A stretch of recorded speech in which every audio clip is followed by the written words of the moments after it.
송지호 이하나의 생활경제 뉴스. 여러분에게 꼭 필요한 정보를 제공합니다. 안녕하세요. 요즘 시장 변동성이 좀 커졌죠? 네, 맞아요. 특히 그 애플 주가가 왜 그렇게 흔들렸는지, 그리고 원화 가치는 또 갑자기 왜 이렇게 확 올랐는지 오늘 여러분과 함께 그 뒷이야기를 좀 깊게 파헤쳐 보려고 합니다. 네, 특히 그 원화 강세 부분은요. 처음 알려진 거랑은 좀 다른 이유가 숨어 있었어요.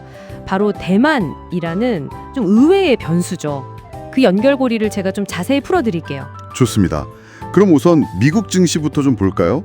계속 오르던 분위기였는데 최근에 좀 조정을 받았어요. 네, 그렇죠. 트럼프 전 대통령 관세 이야기 같은 것도 좀 영향을 준 것 같고, 특히 애플 주가가 눈에 띄게 빠졌잖아요. 맞습니다.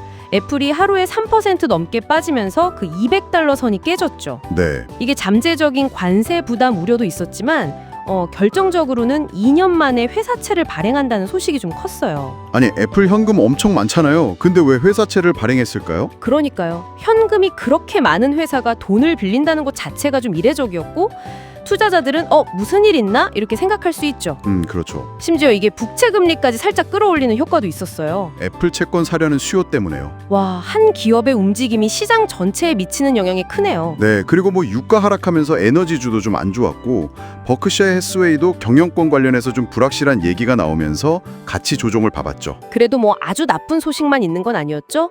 그 서비스업 지표는 괜찮게 나왔다고요? 아, 네, 맞아요. ISM 서비스업 지수가 예상보다 좋게 나오면서 그래도 미국 서비스 경기는 아직 괜찮구나 하는 안도감을 좀 줬습니다. 그럼 경기 침체 우려는 조금 덜 수 있겠네요. 네, 급격한 침체 걱정은 좀 줄었죠.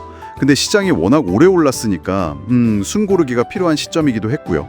이제 다들 연준 FOMC 회의랑 금리 인하 가능성을 보고 있죠. 아, 금리 그쵸. 근데 아까 말씀하신 그 관세 변수가 또 물가에 영향을 줄 수 있어서 연준도 좀 신중할 수밖에 없는 그런 상황입니다. 그렇군요. 좋습니다. 그럼 이제 제일 궁금했던 원화 이야기로 넘어가 보죠.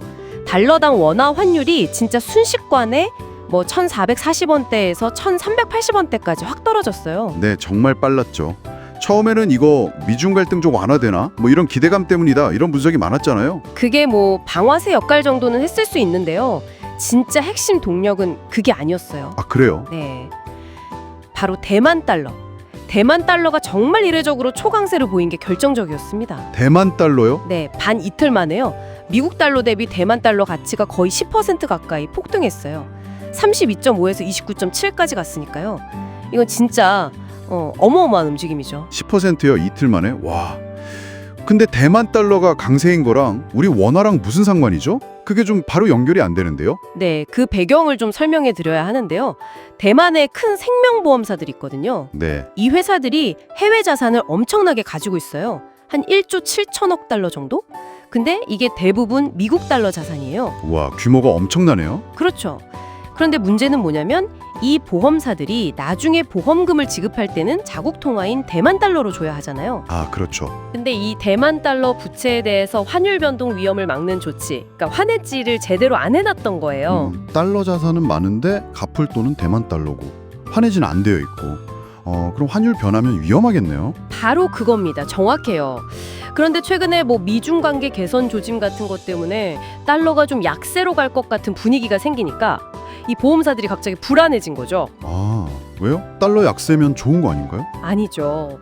달러 자산 가치는 떨어지는데 동시에 대만 달러 가치가 만약에 확 올라버리면요. 갚아야 할 대만 달러 부채 부담은 더 커지는 거군요. 그렇죠. 자산 가치는 줄고 부채 부담은 늘고, 이게 완전 이중고잖아요.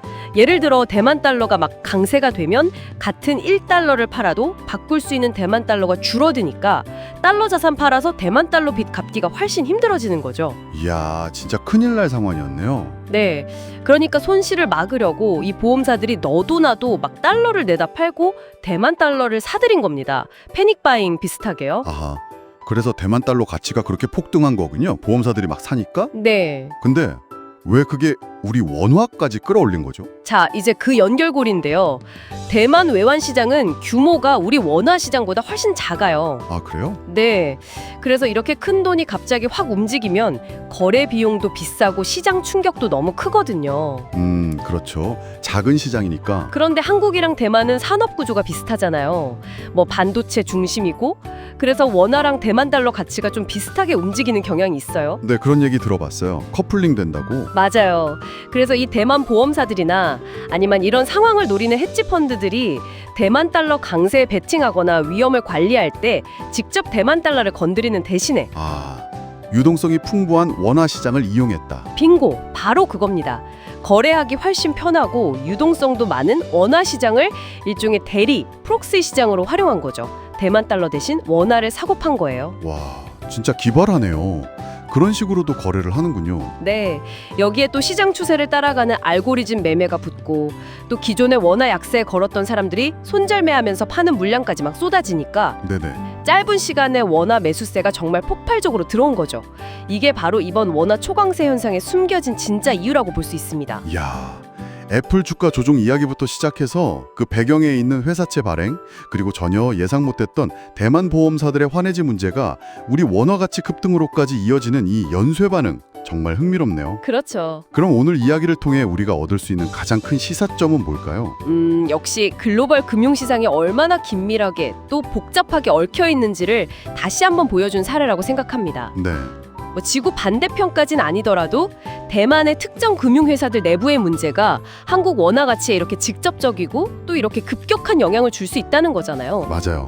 정말 생각지도 못한 연결고리였어요. 네, 물론 이런 변동성은 좀 단기적인 현상일 수도 있지만 투자하시는 여러분 입장에서는 항상 이런 예상치 못한 연결고리가 존재할 수 있다는 점을 염두에 두시는 게 좋을 것 같습니다. 네, 맞습니다. 오늘 저희가 살펴본 것처럼 한 나라의 어떤 작은 이슈가 여러분이 주목하는 다른 시장에 어떤 나비 효과를 불러올 수 있는지, 그런 연결고리를 한번 생각해 보시는 것도 투자 시야를 넓히는데 분명 도움이 될 것 같습니다. 다음에도 이렇게 흥미로운 분석으로 여러분 찾아뵙겠습니다.